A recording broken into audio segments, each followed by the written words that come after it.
Well, here we are in August 2008, several years on from the Vandalgators with the mess that was made of this hanging swamp.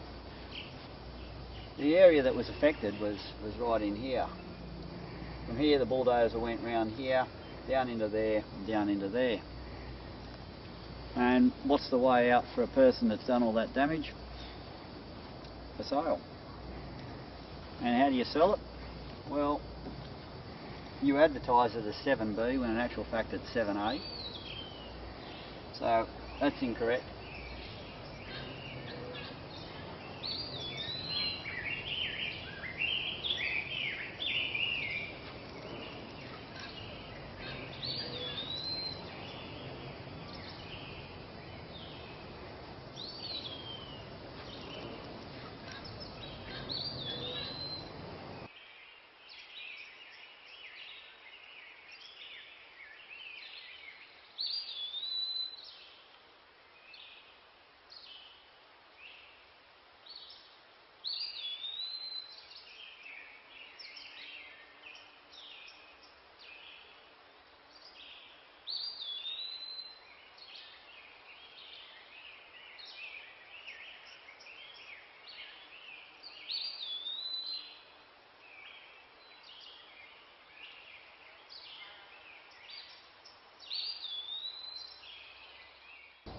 And what you try to do is portray it as though it's a whole lot of subdividable bits. Whereas in context this is just one area which is recognised in the Illawarra as environmentally significant. This whole area is the hanging swamp. It's not something that you can petition up like other parts of Sydney, like parts of Wollongong. This is unique to our coastline. And what it really does is that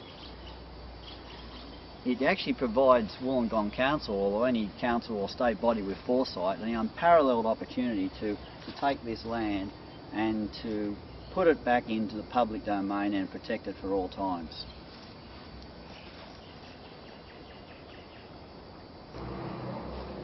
So what we'll do now is we'll just go back and have a look and see what's happened to the site since we were last there.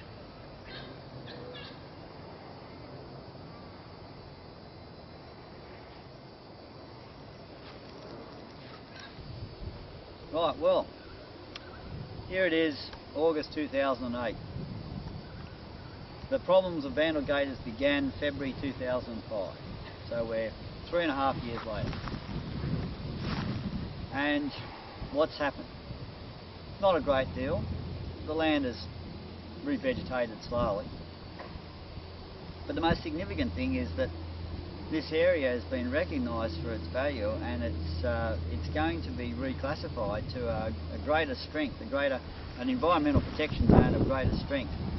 It's going to go from 7A, which is the very, very best, to E2, where it's going to be even harder to do any development within an E2 zone than 7A. And with this region, with E2 on it, it's pretty much getting towards almost like national park, where you just really wouldn't do too much with it as it is. And what's E2? E2 is going to be a new classification for land such as this in LEP 2009, which would therefore take areas like this. It's at least 15,000 years old, the hanging swamp, and protect it. So what we'll do now is we'll go and have a look and see just how things are 3.5 years later. Oh, and by the way, LEP means Local Environment Plan.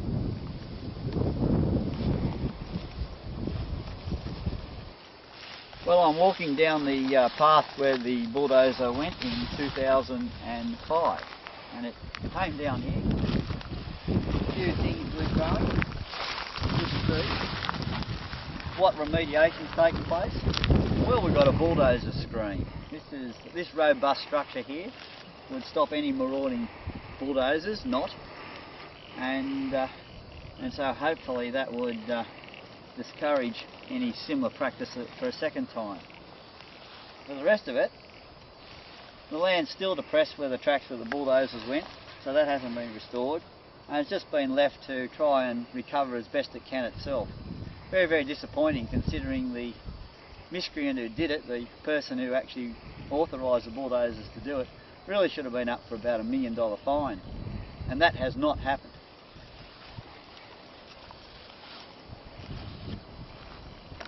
And here's a shot of what nature does on its own when it's left to its own devices. Natural reforestation. Here we are, August, it's coming into spring, this delightful little sedge showing us its flowering properties. And in keeping with the biodiversity of the swamp, here we have a little lizard that's come out the sun itself, natural one, a indigenous one. There he is sunning himself. Just another example of the biodiversity. We've got ants everywhere here that you may not be able to see. A creature such as this would be very, very easily eaten by dogs and things like that if it was opened up. So to have a natural area with the indigenous creatures is something we must preserve. We're getting rid of animals like this all the time throughout the world. You don't need to subdivide the lot of it. Right, well, some plant diversity in the hanging swamp. Banksia sericea, prickly hakea.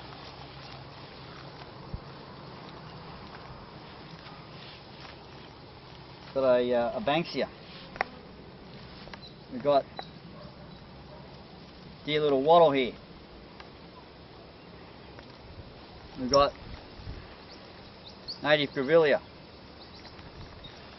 We've got egg and bacon plants. Dilwinias, Dilwinia retorta. I love a little yellow and red flower. Largely yellow, a little bit of red on it. And so on. So on it goes. Some more over here. Good examples. What you see over here.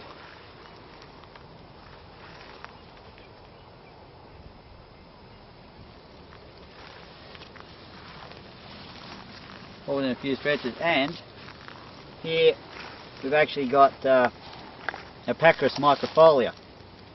It'd be common for this sort of area, but they've got a delightful little flower. You just might be able to see the dear little flower there, these tiny little leaves, all within a couple of metres. Great biodiversity.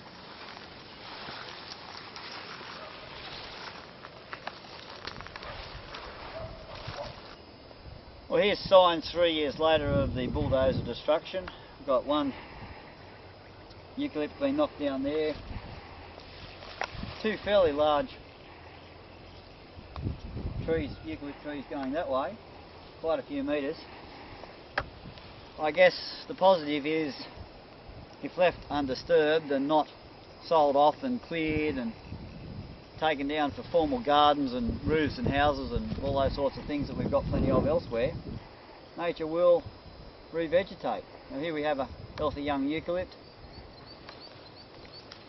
doing what happens when it's not affected, when it's not bulldozed.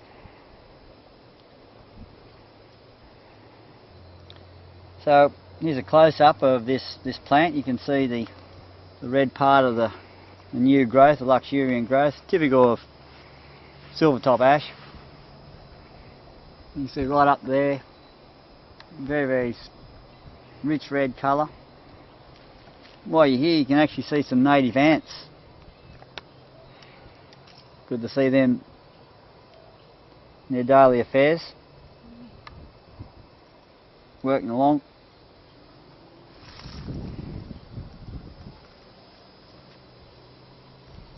Very good. Well, here we are in the hanging swamp, and in the swamp it'd be nice to find swamp animals. We just can't see the swamp wallabies at the moment, but we can see that they've been here. Now, this is the scats of the swamp wallaby, broken open. They're clearly a vegetarian, and there they go, they've been here in the swamp. Too big for possum, wrong shape.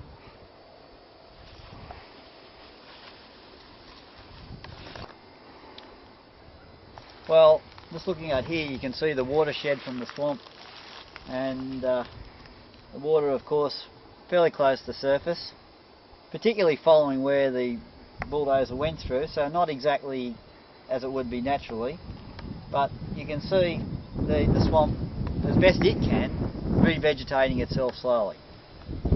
And looking across from here, you can see all the Banksia robers, Banksia pallidosas, the swamp Banksias. And the growth is so luxuriant that there's no space for weeds. This is just complete nature from one side to the other.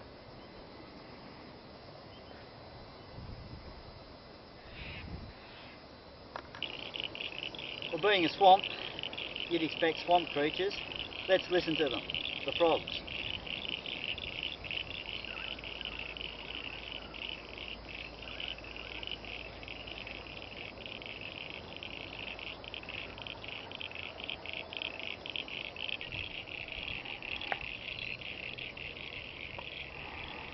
Right, and within the watershed of this area where the bulldozers come through, at least we've got a small little pond, and the pond is full of wrigglers and tadpoles, and that's indicative of just what a swamp this is, what a healthy swamp it is.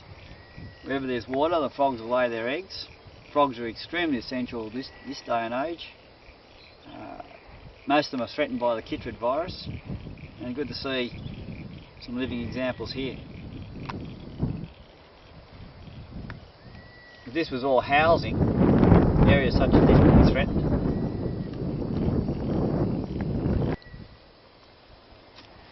So the bottom line is, for the frogs, for the swamp wallabies, for all the animals that we don't see, for the swamp Banksias, for the various types of plants we've got here, this whole melange of plants, this wonderful swamp which could be preserved, and unless something is done now, sadly this could be lost forever. If subdivision goes through, we'll just have formal gardens, roadways, pathways, and all this natural diversity will be lost forever.